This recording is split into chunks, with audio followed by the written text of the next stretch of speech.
निम्नलिखित में से कौन सा कथन शिक्षा मनोविज्ञान के महत्व के संदर्भ में सही नहीं है?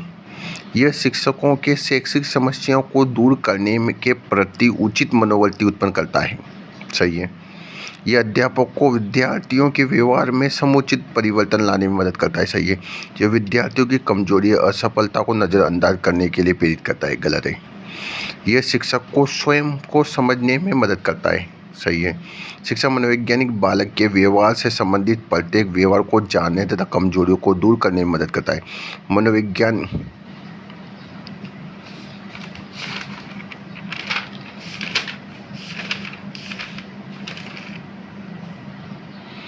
मनोविज्ञान ने शिक्षा को बना दिया है बाल केंद्रित, पाठ्याचार्य केंद्रित, शिक्षक केंद्रित, विषय केंद्रित।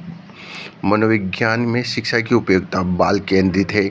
शिक्षण विधियों की क्रांति है। पाठ्यक्रम का नया रूप है। सहायक सामग्री का प्रयोग है। अधिगम प्रक्रिया में सुधार है। संपूर्ण व्यक्तित्व का विकास है। व्यक्तिगत भिन्नता के अनुसार शिक्षा है। सहगामी क्रियाओं पर बल है। विद्यार्थी शिक्षक संबंधों पर बदलाव है। शिक्षा मनोविज्ञान का केंद्र होता है बालक। शिक्षा मनोविज्ञान का मुख्य केंद्र बिंदु होता है। अध्यापक को एक अनुदेशक के रूप में या अधिगमकर्ता एक व्यक्ति के रूप में, अधिगमकर्ता जो सिखाने वाला है वह व्यक्ति के रूप में, शिक्षण विधियों की विरचना के रूप में, परिस्थितियों का वातावरण के रूप में। शिक्षा मनोविज्ञान का मुख्य केंद्र है अधिगमकर्ता को व्यक्ति के रूप में। शिक्षा का मुख्य परिवर्तन शिक्षक केंद्रित से होना चाहिए, छात्र केंद्रित से। शिक्षा के प्रति मनोविज्ञान का सबसे महत्वपूर्ण योगदान निम्न में से कौन सा है? शिक्षा के महत्वपूर्ण लक्ष्यों को स्थापित करना, व्यक्तिगत के गुणों के आधार पर शिक्षार्थियों का विभाजन, मानव के व्यवहार का ज्ञान देना, अध्यापक द्वारा उचित शिक्षण विधियों को अपनाने जानने में सहायक करना। निम्न में से कौन सा कथन सही नहीं है? शिक्षा मनोविज्ञान अधिगमकर्ता के विकास के विभिन्न स्तरों हमको उसकी योग्यता और सीमाओं में परिचित कराता है। शिक्षा मनोविज्ञान की क्रिया केवल कक्षा की परिस्थितियों तक सीमित नहीं है। शिक्षा मनोविज्ञान सही है। शिक्षा मनोविज्ञान अधिगम सिद्धांतों, नियमों को स्थापित करता है। शिक्षा मनोविज्ञान हमको शिक्षा के उद्देश्यों को प्राप्त करने के तरीके के बारे में नहीं बताता है।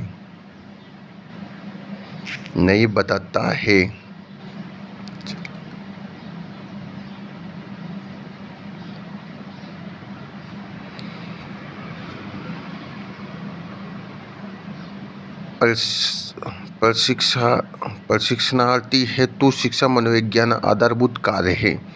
कक्षा शिक्षण की युक्तियों को सिखाना, कक्षा में शिक्षण की युक्तियों को सिखाना।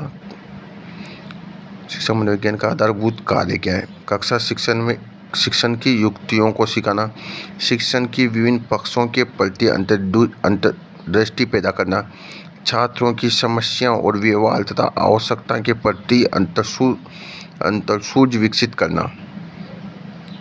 छात्रों की समस्या तथा व्यवहार तथा आवश्यकता के प्रति अंतर्सूझ विकास करना, मतलब ये है इम्पोर्टेंट। शिक्षण प्रक्रियाओं के मूल्यांकन के लिए अनुसंधान और डिजाइन तैयार करना। डिजाइन से मतलब ही नहीं आ रहा, ये किस लिए कटेगा? शिक्षण के विभिन्न पक्षों के प्रति अंतर्दृष्टि पैदा करना। शिक्षण के विभिन्न पक्षों, ये भी सही है थोड़ा पर, लेकिन कक्षा के शिक्षण की युक्ति तो मतलब ही नहीं है। अब बचाइए कि छात्रों की समस्या तथा व्यवहार का आवश्यकता के प्रति अंतर्दृष्टि विकसित करना। निम्नलिखित में से कौन सा शिक्षा मनोविज्ञान का कार्य नहीं है? शिक्षा मनोविज्ञान अधिगमकर्ता को जानना सही है। विषय वस्तु का चयन करना और संगठित करना चाहिए। शिक्षण की प्रविधियों के लिए सलाह देना सही है। असामान्य मनोविज्ञान वाले व्यक्तियों को समझना। असामान्य ये असामान्य से मतलब नहीं, असामान्य अलग शाखा है। शिक्षण अधिगम में मनोविज्ञान के महत्व के संबंध में निम्नलिखित में से कौन सा कथन सही है? शिक्षार्थियों को जानने में सहायता करना सही है। शिक्षार्थियों को जानने में सहायता करना, शिक्षक को स्वयं को जानने में सहायता करना, प्रभावी अधिगम की सहायता, शिक्षक को व्यवसाय वृद्धि में सहायता करना सही है। निम्न में से कौन सा कथन शिक्षा मनोविज्ञान के महत्व के संदर्भ में सही है? यह विद्यार्थी के व्यवहार में उचित परिवर्तन लाने में सहायता करता है। ये विद्यार्थी के व्यवहार में उचित परिवर्तन लाने में सहायता करता है। यह शिक्षकों को शैक्षिक समस्याओं को सुलझाने के प्रति सकारात्मक अभिव्यक्ति विकसित कर सकता है। यह शिक्षकों को विद्यार्थियों को व्यक्तिगत भिन्नताओं में नज़रअंदाज करने के लिए प्रेरित करता है। मतलब प्रेरित नहीं करता है, पर ये गलत ही है। शिक्षकों को स्वयं को समझने में मदद करता है, ये सही है। विद्यार्थियों हेतु शिक्षण प्रभावशाली बनाने के लिए वही पाठ बार बार दोहराया जाए, गलत है। विद्यार्थियों के मानसिक स्तर के अनुसार शिक्षण दिया जाए। विद्यार्थियों को सामाजिक स्तर के अनुसार नहीं, मानसिक स्तर के अनुसार। पाठ को पढ़कर विद्यार्थी सीखें भी आएगा। विद्यार्थियों के मानसिक स्तर के अनुसार शिक्षण दिया जाना चाहिए। शिक्षा मनोविज्ञान का महत्व है विकासात्मक विशेषताओं को समझने में, अधिगम की प्रगति को समझने में, व्यक्तिगत भिन्नता को समझने में। एक तो मानव विकास, अधिगम और भिन्नता को। निम्नलिखित में शिक्षा मनोविज्ञान का उपयोगी नहीं है। मानसिक अवस्थाओं का पता लगाना, शिक्षण विधियों का चयन करना, छात्रों को अभिप्रेरित करना, ये तो है। पशुओं को प्रयोग करना, मतलब मानसिक अवस्था का पता लगा दें। मनोविज्ञान, शिक्षा मनोविज्ञान शिक्षण विधियों को पता लगा लेगा, उपयोग कर लेंगे, छात्रों को भी प्रेरित करेंगे। निम्नलिखित में से कौन सा शिक्षा मनोविज्ञान का एक कार्य नहीं है? अनुशासन बनाने में रखना, सहयोग करना, कक्ष में समस्याओं का समाधान करना तथा आकलन मूल्यांकन में सहयोग करना। ये कोई भी विकल्प सही नहीं है, इसको देखेंगे। शिक्षा मनोविज्ञान के संदर्भ में कौन सा कथन सही नहीं है? यह एक वैज्ञानिक विधियों का उपयोग करता है, सही है।